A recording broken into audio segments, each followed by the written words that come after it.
Hello, one and all, and welcome to Creative Spark, my YouTube show where I talk to cool people about the cool things that they are doing. With me today is someone I can only describe as being handsome, handsome, handsome. It's Thomas Fitch. Just get it all three out of the way. This was Jason's price for having me on the show this early in the morning. At 8 a.m. your time, yes. Yeah, to call me handsome 3 times. But yeah. Okay, I don't get to savor them. I just have to. I might sprinkle in others throughout the talk, but I wanted to make sure I met my quota as early as possible. It's about efficiency, you know. Do you want to hear the original intro? Of course I do. With me today is someone who owns... Yeah, I changed it. With me today is someone who owns at least one tie in real life, like some kind of nerd, Thomas Fitch. That's also really good. I like that. It's actually back there. Just haunting you. The tie on your shoulder. Yeah. How are you, other than probably tired? I'm a little tired, but other than that, I'm doing fairly good. I finally locked down part-time employment, so lots of little anxieties have gone away. And we've been replaced with new anxieties. Right. Oh, I'm getting a phone call. That is from Florida, which means it's a scam call, so I'm going to ignore that, and then, like a polite person that I should be, I'm silent my phone. Oh, and also block the number for all of time. Yeah, that too. That's my advice. If you get a call from someone you don't know and they don't leave a message, or you answer and they don't say anything, don't say hello when you answer scam calls, because they can record your voice now and use that for nonsense. Yeah. That's fun. It's obnoxious. Like phone calls weren't already horrendous enough. Right. God damn. Do they need to be worse? No. This is not a podcast about phone calls. Mostly because it would be a very short podcast. I really don't want it to be. I don't know much about phones, but let's do a deep dive. I believe we can research right now. Magic. I could be wrong. I think it works by you talk into the phone and then the phone shouts really loud, and that's how the people right. Yeah, exactly. I believe that's how that works. But it's at such high frequency we human beings can't hear it. Yeah. And then it obviously goes back to a normal frequency on the other phone. Could you imagine being one of the headphones that has to try and deal with whose transmission is supposed to go to who? Always hearing that chatter every second of every day. Can you imagine how much angrier dogs would be all the time if that was something that was going on as well? Just like the fury that would be constant. Every animal's eternally aggressive. Squirrels just laying waste to telephone poles and stuff. Oh, God. Oh, I'm so far off track. Okay, right. Let's talk YouTube. Why did you decide to start a YouTube channel? Oh, dear God. That's a great question. I wish there was a singular answer, but there's not really. I just grew up watching YouTube stuff and the like. And watching different forms of media, was really raised on media and television and things. So there was just this part of me that was always interested in doing it as a hobby. And as I got older and older, I really started to want to get involved with the entertainment industry as a career somehow.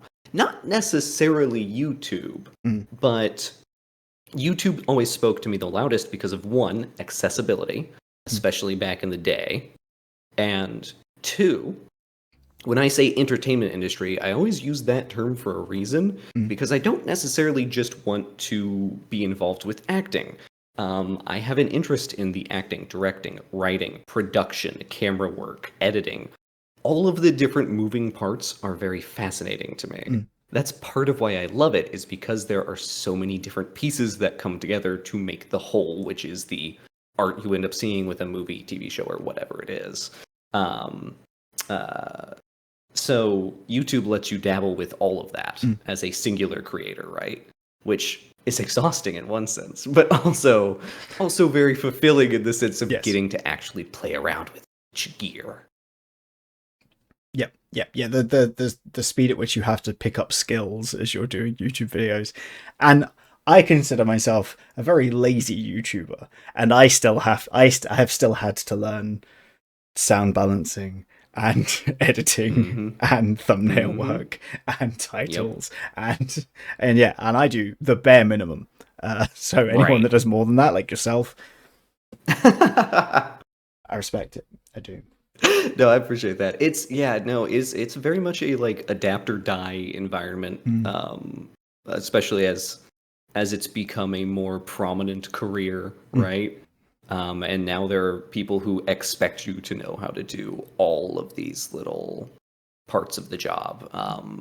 It's in some ways a bit of a shame because some jobs are sort of getting narrowed down and don't exist in the internet space that they do in areas like Hollywood, simply because it was started with people just making it all themselves. There's now an expectation to follow that and do all of those jobs yourself, no matter what. Yeah, I mean, it's an integral part of most businesses, though, where you're expected to be able to do 7,000 different things. Yeah. Just to do a job, you have to be able to do... Like if you're a social... Five if you do social video, for example, for a company, you're expected to be able to do all the stuff a YouTuber does, along with managing the social media of a brand, which is obviously innately different to managing your own social media brand. Yes, if that's what you're going for. Very much so. So yeah. Yeah. Needlessly deep. Why did you choose to go with just your name for the YouTube channel? There's actually a pretty good reason for that. I started making videos about D&D because I was just struggling to make videos in general. But that's not what I set out to do. I grabbed the channel name as just my name because I wanted to make YouTube videos, and I still do to this day. I don't necessarily want to make D&D YouTube videos specifically. And with the prominence of other creators now starting to become successful with channels that are just their names, you can think of someone like, Tom Scott or 100,000 different people who can now just be famous with first name, last name. I think, one, it's not as necessary to have a brand name as it used to be. And have like an internet username to sort of be your shibboleth to show that not that it's a bad thing, Jason. I'm not saying it's a bad thing. I'm just saying, like, if I knew that Enter They Strive was going to be my thing for the rest of time, I probably would have picked something that made sense to pronounce.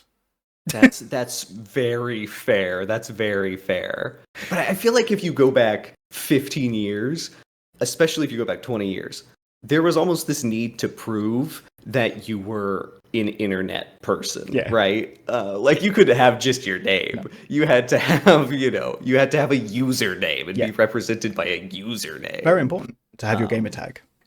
Basically. Yes, exactly. And that, my original channel, which you can still find, is my gamer tag and my username that I had for ages when I was doing some gaming videos because I didn't have any money to do anything else. But yeah, I just wanted to be a YouTuber, and with the ability to use your name, my name isn't really a common one. Fitch is a strange last name. Not a lot of people have it. There are technically some other Thomas Fitches through history. If you Google the name, you'll find them. But you'll have never heard of them before you Googled that name. That will be the first time you're hearing of them. And it gives me the ability to pivot into whatever avenue I want to do. And is selling the channel in the way that I want it to be received. Yeah. I would like people to watch the channel for me because of me over anything else. That makes sense. I don't want people to just come see D&D opinions or just come and see a specific kind of content. I would like them to be able to adapt and move to other things along with me as I choose to make those changes myself. Yeah. Have you experimented much with making those changes? Not yet, because I would argue in some ways that moving to D&D content was that change. Because I've struggled with depression a lot, and perfectionism, and lack of self-confidence. So I have tried to start making videos a few hundred times over the last decade. Yeah. And I've never been able to stick with it. But I started therapy close to a year ago now at this point. Shout out to therapy. And yes, shout out to therapy big time. Also realized I was autistic and found out, just some of the ways that I work and where some of my struggles with work come from. And that sort of, both of those things combined, going through therapy, starting to understand myself a bit better, allowed me to push through that kind of stuff better. And it was easier in that moment in time when I wanted to start getting into YouTube again to just focus on something that I really enjoy and use that as big motivation to push past all of the barriers that were set up keeping me from doing it right. Because there were so many, I needed to make a video about something I love to be able to barrel through all of them, or else I just wouldn't have made it. Yeah. So I started with YouTube I started with D&D videos when I picked it back up again, and one of them happened to do extremely well, and so I just decided to continue off from that.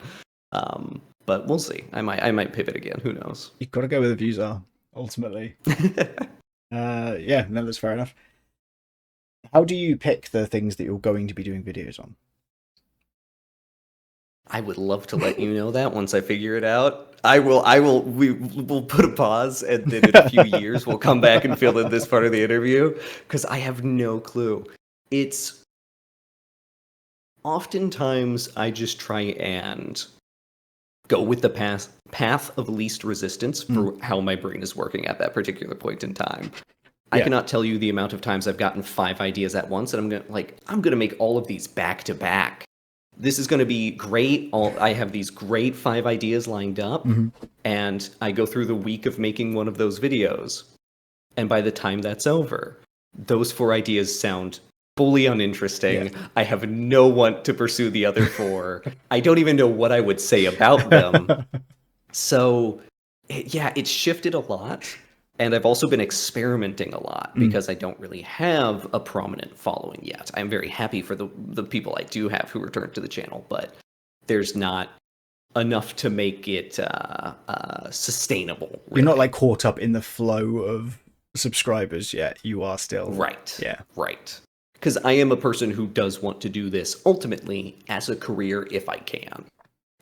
So things like, I don't think I will ever be a money comes first sort of person, just because I don't like thinking of that perspective. But I am in one of those positions where like money matters to a certain extent, to up to the point where you have enough to survive. Eating is good. Eating is good. So being able to support myself is important for the long term, and I would like to be able to have this as that job. I don't need to be a millionaire with it. I would not sacrifice my life's enjoyment for 1 million views, but I definitely want to do things that help the channel grow right now. And I think experimenting with different stuff is a part of that. So that's I think another important part as to how I figure out what to do is I just decide, you know what, I want to do something different. So I just start thinking, and eventually something will click and I will figure it out as I go. How did you feel when the video that took off? Was that like oh no, I could actually potentially do this? It was weird. It was a very surreal experience. Because for those who don't know, I released a video about counterpoints to homebrew rules. That was my very first D&D video I released, and it was my second video on this channel. It had been like years since I posted one. And I released it to a non-existent audience. And of course, what you expect to happen happened. Nothing. It just sat there at like 20 views. And I just kind of kept making stuff slowly over time. And randomly, I still don't understand why, it just caught on and decided to start skyrocketing after it had been up for about 3 months. And granted, I use the term skyrocketing in sort of the D&D niche sphere, so it, I think, has settled at like 130,000, which, you know, isn't insane in modern YouTube. But for having a channel with like 0 subscribers at the time was very, very surreal and very huge. Nice. It was huge, yeah, and it was crazy and it was weird and it was very exciting. And I do think there was a part of me that thought, oh man, this does help make me feel like I can do this. Maybe I might be able to actually succeed at this if my first video that I didn't even think was very good and didn't really want to post ended up doing this well. And I knew at the time it was smart to realize that the next few videos are not going to do this well. Like this is not immediately become a trend. Yeah. What's liable to happen and what did in fact happen with a lot of that stuff is it's like this one-time big boom, and then you're back to wherever you started, and you really have to find consistent viewership in some other way. It doesn't really translate to long-term viewership, which is fine.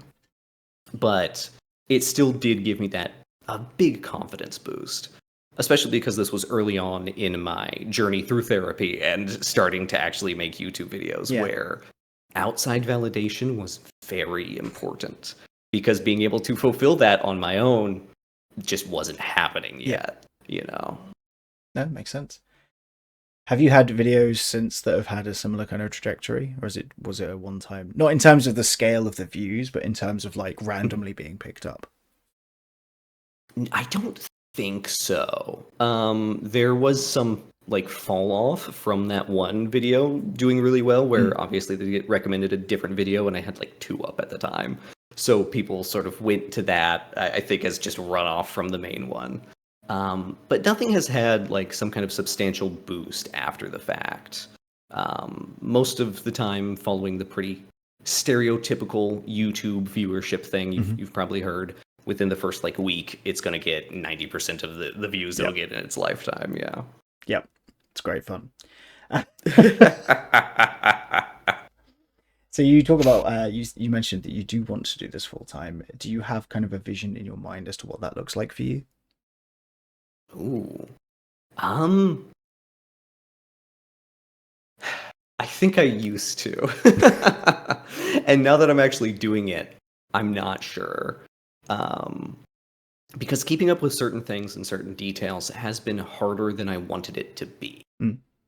Especially when it comes to things like quantity and frequency of making videos. I really thought if I had the time off, the motivation, the push to do this stuff, I would at least make like a video a week.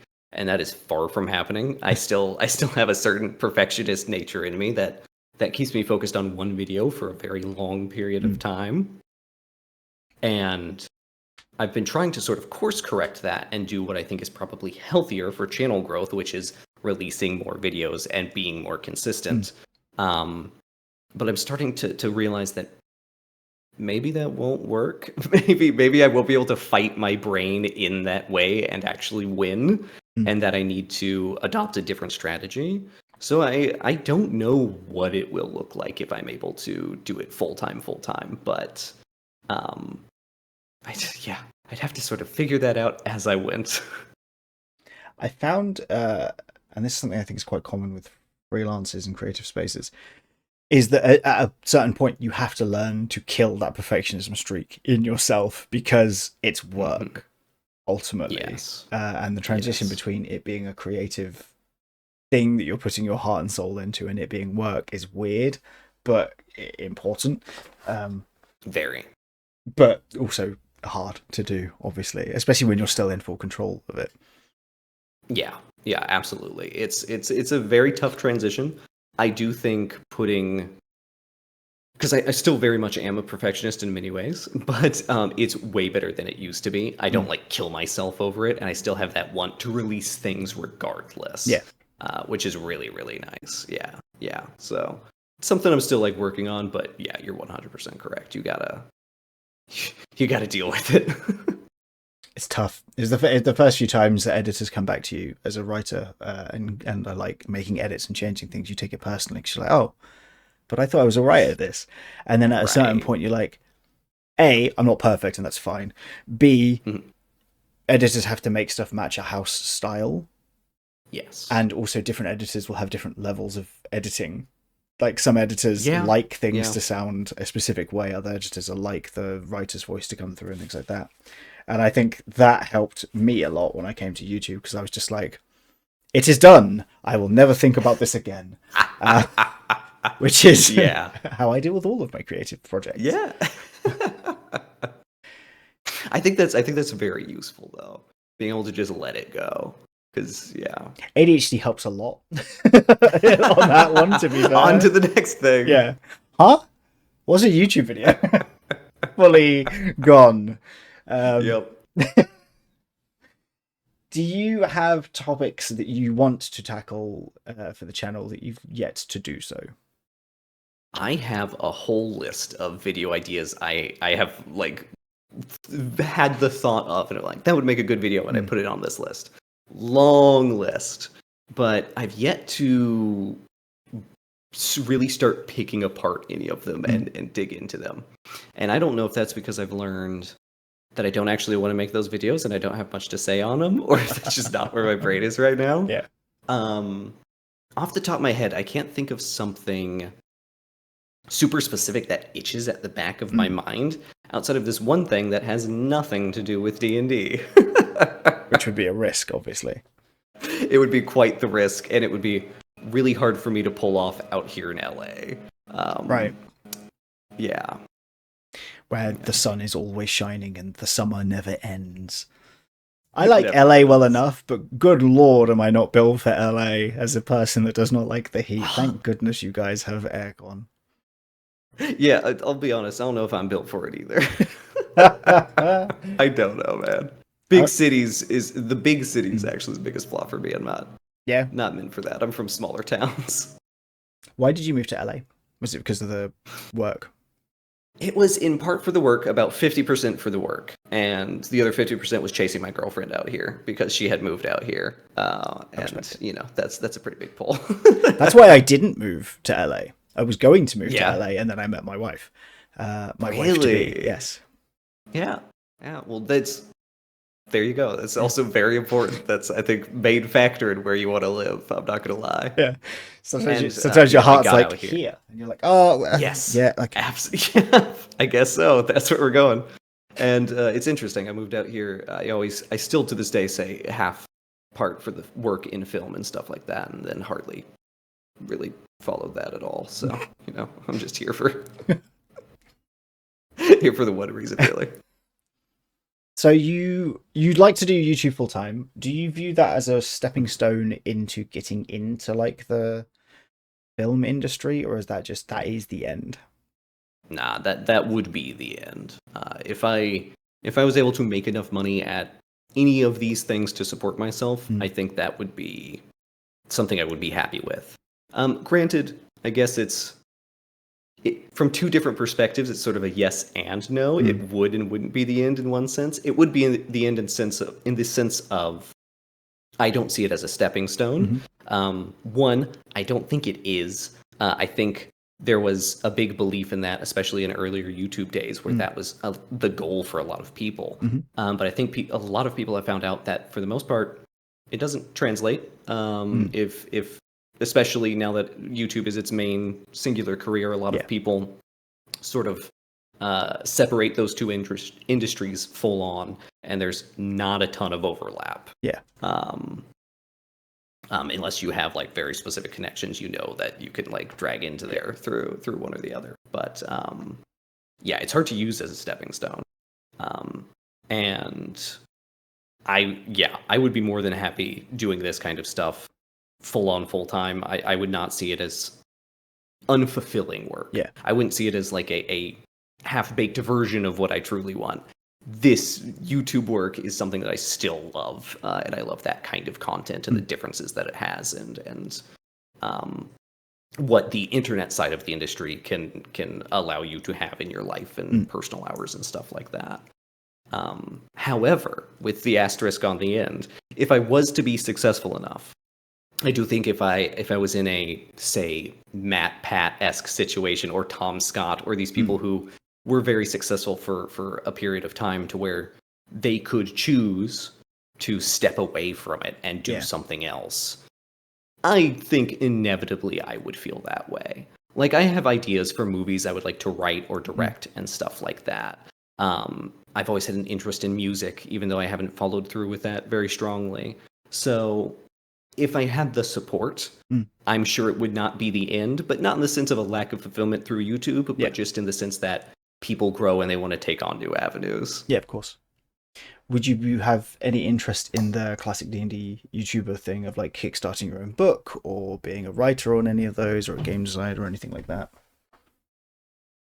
I think flirting with the idea might be more fun than going all the way through with it. I think it sounds very interesting on paper. Mm. And I think the idea of making my own book, or I feel like another classic D&D YouTube thing is looking into actual plays as well, and stuff like that. Sounds like a lot of fun, but the amount of work that would go into them, especially for the typical returns, I just don't think that's a super interesting task to actually tackle. Yeah. You know, the concept of I get to write my own book full of my own stuff, full of my own world, my own characters, my own little class creations, items, whatever it is. So satisfying. You get to just run free, but then you get into the actual issues of like formatting a book, making sure you have the right amount of each kind of content that you're looking to hit, making sure that you write things so that they're very legible from an audience perspective, dealing with editors like you're talking about, dealing with the whole process of things like actually selling the product, and if it's physical, making the product, distribution, and oh god, I just none of that stuff sounds even remotely enjoyable, and I think it would be not worth the headache. Very, very fair. I think it's interesting. You might be one of the few YouTubers I've talked to where like YouTube is the end goal instead of YouTube being like a boat that tugs along these other things. Yeah. You talked about mental health and things, and obviously with having your name as the YouTube channel instead of like a brand, as it were, do you feel as though you're putting yourself in a more vulnerable spot by doing that than you would be if you had a different name for the channel? Hypothetically is how I'd put that. And I say hypothetically because I think for the future, yes. Am I feeling the effects of that right now? No. I talk about D&D nerd stuff. I've yet to get into anything that's truly vulnerable. I just talk about my opinions and my philosophy on a game right now. So I've yet to actually feel that kind of impact. But I think if I do grow an audience, if I am able to make this sustainable, naturally that will be the case.